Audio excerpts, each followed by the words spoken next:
I wake up at 4 a.m. because I think that sleep is a big waste of time. Sleep is a matter of belief and individual need. You need 8 hours of sleep. Who said that? I got energy by choice. Immediately sleep is not a matter of belief, it's human function. Do my best to get them above 5 hours as much as possible, but they're just not prioritizing it. There's a reason us as human beings, us as mammals, need extra sleep. And fundamentally, it comes down to circadian rhythms.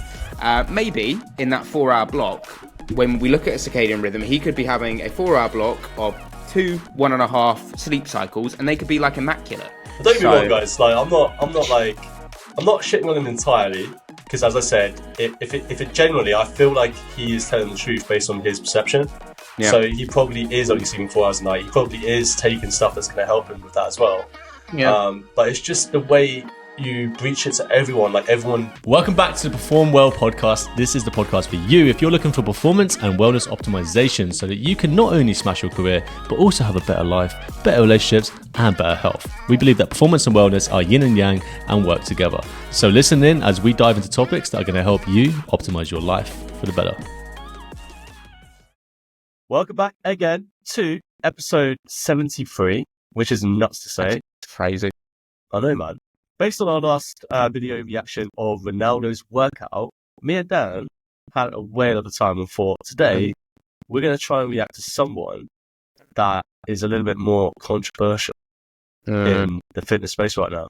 We're going to talk about Kris Krohn, an entrepreneur, real estate guy who makes a lot of money, respectable in the sense that he makes good, smart business growth decisions, and he's doing really well with what he's doing.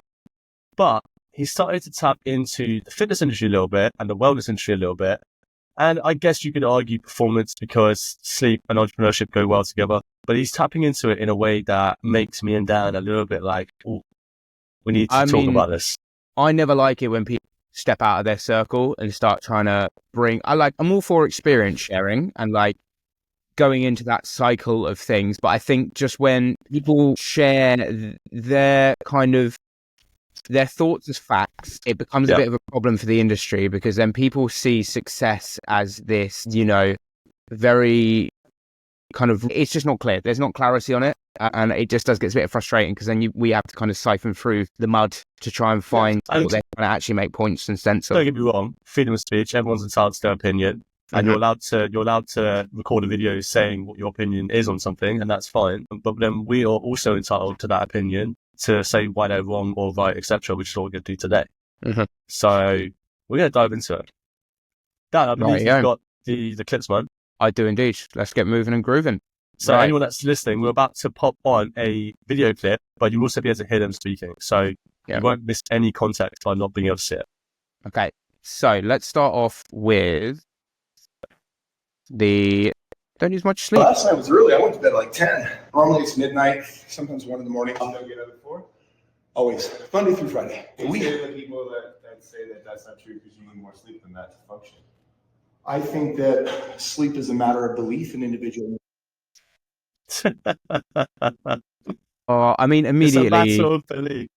Immediately, just the sleep is not a matter of belief, it's human function. We talk about 4 pillars in health, which is training, diet, sleep, stress. They're kind of like your 4 pillars that are going to build up any kind of human being's lifestyle.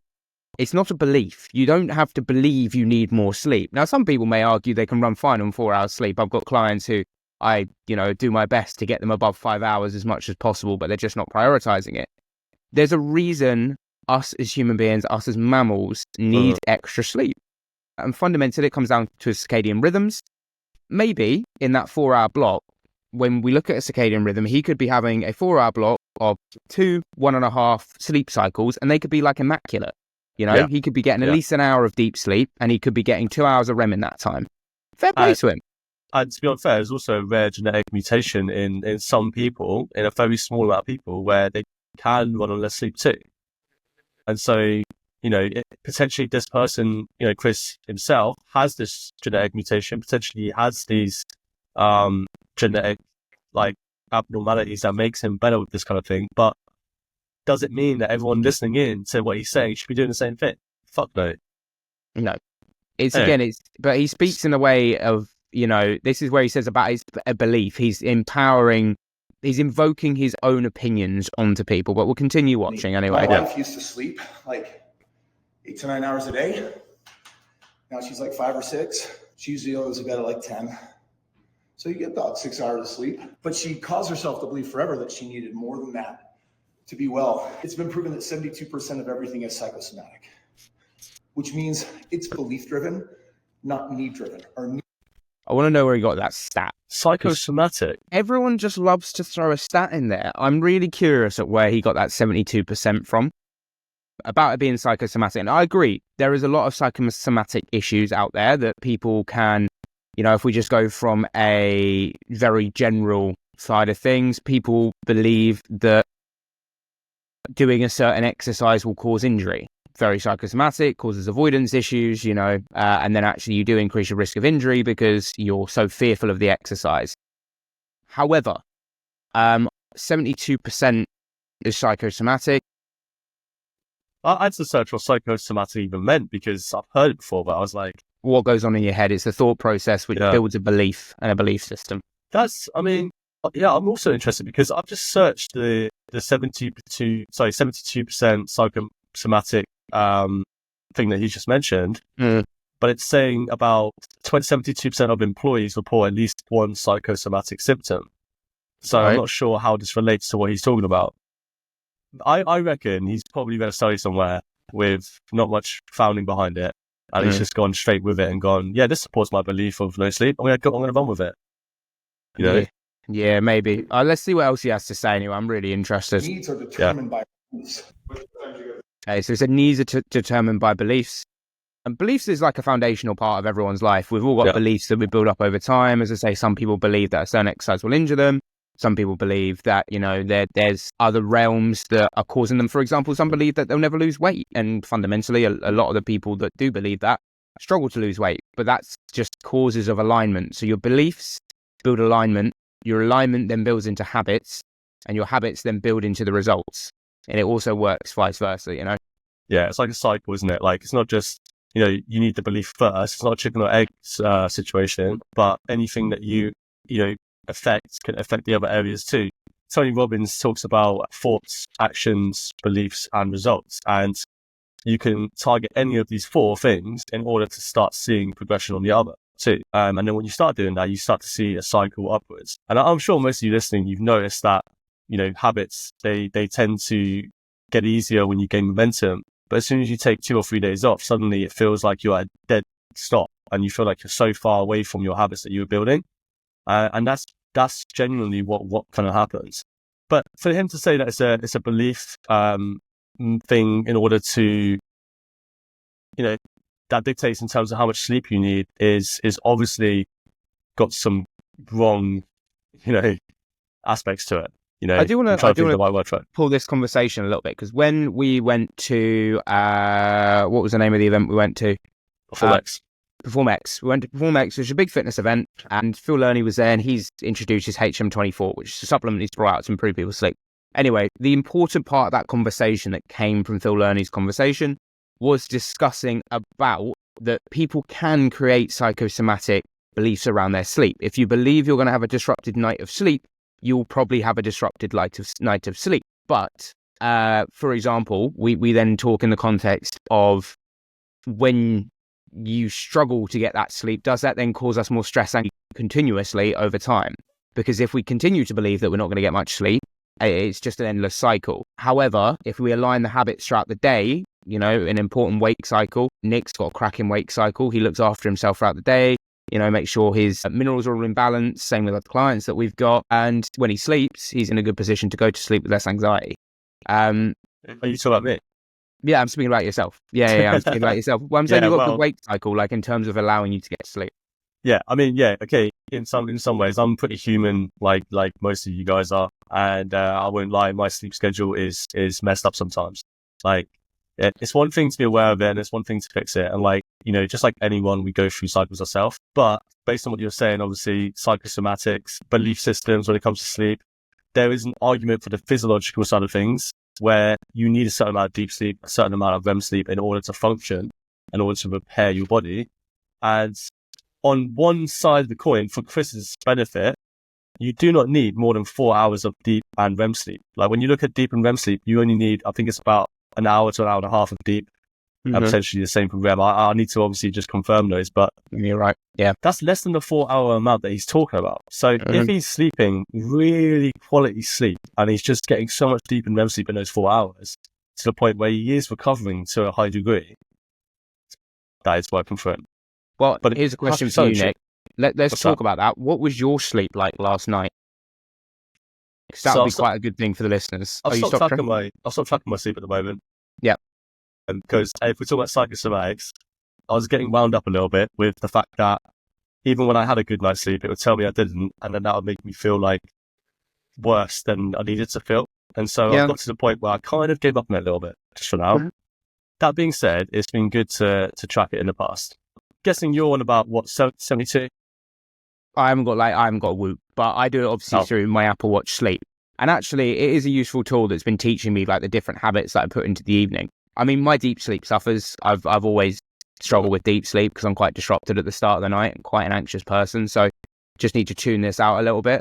But as soon as I start getting that consecutive hour of deep sleep and then, you know, I get about an hour 20 of REM, I tend to feel pretty good. And it's good to just have that knowledge, but it's not good to live your life by what this says because, again, it's not always going to be accurate. It doesn't really know when you go to deep. As long as you wake up feeling refreshed, I think fundamentally that's what we're looking for. Yeah. Apologies for interrupting the podcast. We know you're getting fully engrossed into this episode, and we really appreciate you stopping on the video on YouTube or on Spotify if you found us through one of the search pages. Make sure to leave a review and a subscription if you haven't already. But we just wanted to interject a point here that me and Nick have 15 years of coaching experience between us, and it's only getting better as we've got better guests on the podcast. The only way we can do that, though, is with the growth of our program that we've just released. We've got a 12-month Perform Well program, which has just dropped, and we'd love you guys to get involved in it. If you want to learn more details, make sure to head to the description, as we've got our website in there, which can give you a full overlay of the program. We're looking to help career-driven professionals, entrepreneurs, small business owners, and anyone dominate their life by improving their lifestyle. Me and Nick like to claim ourselves as experts in this area, and if you want to check out some of our other transformations, I'm sure you do. We've got some amazing people who have performed so well off the back of this program. Have a cracking day, and we really appreciate your time. Let's get back to the podcast. I agree, and I think that, like, just to reference the fact that just because I don't track my sleep at the moment doesn't mean I won't in the future again. But if I never tracked it in the past, I wouldn't be able to sleep the way I do. So tracking it can be really, really useful. And if you're It's not like doing food it, tracking. It's the same policy, isn't it? Like if you've tracked for a short period of time, you gain the knowledge, then take into your everyday life.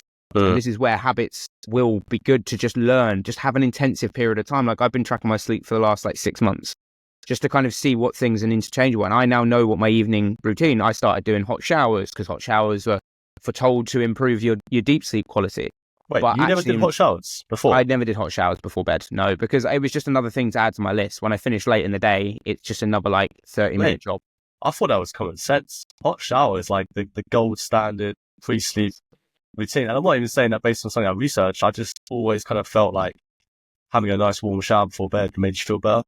Yeah, I completely agree. It just doesn't fit into my evening schedule anymore, unfortunately. But my deep sleep is on par with or without having a shower. That doesn't say I don't shower at all. I shower in the mornings every day and after training. That never showers, mate. This I all never makes shower. sense. I'd hate to see my water bill when I'm trying to improve my deep sleep. But let's go on to the next video. Let's see what Kris also has to say following that first reel. So let's go into this one here. Oh, he's on a lovely podcast. I like his hair. It's quite similar to mine at the minute, actually. You need 8 hours of sleep. Who said that? I got energy by choice. And this energy starts at 4 a.m. And this Energy by choice. Energy by choice. Did you know something, guys? One thing to mention here is that the use of anabolic steroids such as testosterone can actually make you sleep better and improve your energy levels to a point where you can mask some of those fatigue levels. The only reason why I mention that is because this man shared a picture of his progress on Instagram. I don't have the image right now, and he's jacked, and I think he's 45 or something like that. I don't want to insult him. There's a possible chance this guy's on steroids too, which can mask the fatigue levels that you have. I'm just putting it out there. Yeah, see, Nick, you're educated on this because you've been there, so you've got the education surrounding it. I'm actually just going to have a quick look to see if I can find it. Yeah, I'm not saying obviously that you don't have to sleep because you're on steroids. But what I am saying is the boost of testosterone energy you get from artificial testosterone, it can make you feel really energized and really on point. To the point where you could probably get away with less sleep. Yeah. I mean, that is one of the things, isn't it? A lot of people do say that you can manage your sleep a little bit better. Like, I mean, it'd be interesting if anyone in the comments, have done TRT, anything like that. I'd just be really interested in your own experiences with it, and just obviously drop a comment just saying, not TRT. But yeah, anything around that. I'm still trying to, I think I've got it. Hold on, I'll share it over. We're looking for Kris Krohn's progress because I think it'd be interesting to show and obviously kind of speak about with the viewers his progress. I don't know what page this is on because he's got a very typical progress thing. No, I can't find it. It's very business orientated. I can't find it. Trust me, when I saw this picture, right, the guy looked good, and that's a compliment to him. A busy man, running successful businesses, hasn't got a lot of time like me and you do. So he was obviously doing quite well. But there have been some things that I've noticed in captions in the past that potentially he's on TRT, which could also influence his sleep habits that most people wouldn't, obviously get the benefit from. Right. Shall we continue with this? This energy lasts till 10 p.m. 14. You need 8 hours of sleep. Who said that? I got energy by choice. And this energy starts at 4 a.m. and this energy lasts till 10 p.m. So he's speaking about circadian rhythm then. That's what he's basically speaking about. His circadian rhythm is the 4 a.m. till 10 p.m. Like, he's managed to manipulate his just a bit crazy. Gone. I was going to say, you're right. And also, potentially, because he is a successful businessman, he's probably mastered in some degree his attention and focus and drives. Potentially for him, he can focus his energy and not be, putting it into areas that, me and you and the common person are spending it. For example, 4 hours of YouTube a night. He's probably not doing that. We don't know, obviously. Yeah, I mean, included. I'm an 8-hour sleeper, fundamentally. So when I hear things about 4 hours sleep, my body immediately goes, no. When we did the Le Dog trip this year, one of the guys on it is an avid, he's not fussed. He'll have 3 hours sleep and functions throughout the day. I've known ever since I was a child that for me personally, even when I didn't believe it, my sleep impacted so much of my performance, and sleep was the kind of fun. I'm going to sneeze. Don't worry, I'm not ill. Got shoes. Fundamental pushing point for me. And if I lack sleep, even now when I try to run my business, my concentration and focus diminishes. I feel great at the minute. I'm getting, what I need, 7.5 to 8 hours. Perfect. But, this is where people pushing ideologies on people is a bit of a no-no. But again, we'll see what else he has to say. You're 95% of the time. I'm one of the highest energy individuals that I know on the planet. I don't take stimulants. I don't put caffeine in my body. There ain't no Adderall there because my be really interested about that though. But has he ever? Interesting. Has he ever had caffeine? Because caffeine's a hard thing to avoid in this day and age. He said whether he's doing having caffeine now to a high degree or whatever is not the point, but he clearly has in the past. But he did mention that there's no Adderall, there's no supplements, there's no all this stuff in there. But once again, he didn't mention HRT or TRT or steroids that he potentially might be taking, because a lot of people don't like to admit. Yeah. I'm just saying, I'm not calling him out on steroids, just saying. Yeah. I agree. Energy so hard that if I run out by the end of the day, it meant that I left nothing on the table. And everyone has a different body. My beliefs have driven my body to say 4 to 5 hours on Monday through Friday is great. Saturday, I'll generally sleep 6 hours. And on Sunday, I sleep as much as I can. Sometimes it's 5, sometimes it's 10. And I let that be my recuperation day. And then on Monday, I start over again. I'm never tired. And I think it's all training and it's all habit driven. Every quarter, I get my blood full panel done. They look at everything. They look at my adrenals, my cortisol levels. If there's a supplement that I can put in my body that will give me perfect health, I'm going to do it. Because right now, See what I mean? He's now building the case for being able to take some kind of supplementation help, potentially steroid, potentially TRT. No one gets their bloods tested every quarter, in 9 times out of 10, except for those that are bodybuilders and people that are taking stuff because they want to make sure they're not fucking their body and they're actually getting what they need. Think about it, guys. Think about it. He does sound like he's almost gone back on himself a bit as well, hasn't he? The conversation, he said, I don't take any supplements that I put in my body, not Adderall, not caffeine. And he's like, but if I see from my blood work that I need a supplement, then I'm going to take the supplement. I'm like, you just contradicted exactly what you're saying. This is like a social media red flag. You know, contradictory is the first social media red flag. It's the first thing that we say. We're like, you know, no, like you need a little bit of like, just keep on explaining your point. I think that rounds it At my off. age, I am Make sure. perfectly healthy. You need 8 hours of Okay. Yeah, Cool. let's dive into our last one, mate. Let's. Last little one then. Let's show you guys what we got. I don't get me wrong, guys. Like, I'm not shitting on him entirely because, as I said, if it generally, I feel like he is telling the truth based on his perception. Yeah. So he probably is only sleeping 4 hours a night. He probably is taking stuff that's going to help him with that as well. Yeah. But it's just the way you preach it to everyone. Like, everyone should take that on board as well. Unless he says in this video that, you know, it's just his thing and other people can do their own thing, then, you know, we've got a problem here. All right, ready? I wake up at 4 a.m. because I think that sleep is a big waste of time. Monday through Friday, I sleep 4 hours a night. Saturday, I bump up to 6. Sunday, I try to sleep as much as I possibly can. And I'm basically... It's all just one trend, isn't it? Like, What a hook, man. I know. Yeah. What a waste of time. Yeah. saying, body, get as much as you humanly possibly can, because this is the reset. Because come Monday, I'm back to 4 hours, and we're going to do that for the next 5 days in a row. And have you ever noticed that when you get more sleep than your body needs, instead of feeling more rest, you feel less rest? That's like all these dumb adages thinking like... I mean, he's saying it like it's a whole, everyone experiences this. It's not everyone who experiences this. There is, I mean, there is actually proof though that if you do sleep too much, it can also have a tiring effect. You remember when Learning was teaching us a cycle, and there was a golden area, 7 to 9 hours. It's like the typical, you know, area most people would fall under. There are outliers, but as soon as you go over that into like the 10 to 12 hour range, there has been, you know, people that have actually found themselves more tired, and I've seen it myself. I've slept for like 12 hours before as well, and I feel fucking wankered after. Absolutely destroyed. I'm sure you have, Dan, unless you're like I mean, some kind of I've had immune. days. No, I've had days when I've slept like that, but I'm pretty good at just getting up. I find the problem we have with society is the snooze button. I don't think it's necessarily how many hours people are sleeping. I think it's just when people are choosing to wake up. I think the snooze button is one of the deadliest buttons you can press throughout the day, because you're essentially saying, meh, can't really be bothered to get up now. And that's like the wrong attitude to start the day with, in my opinion.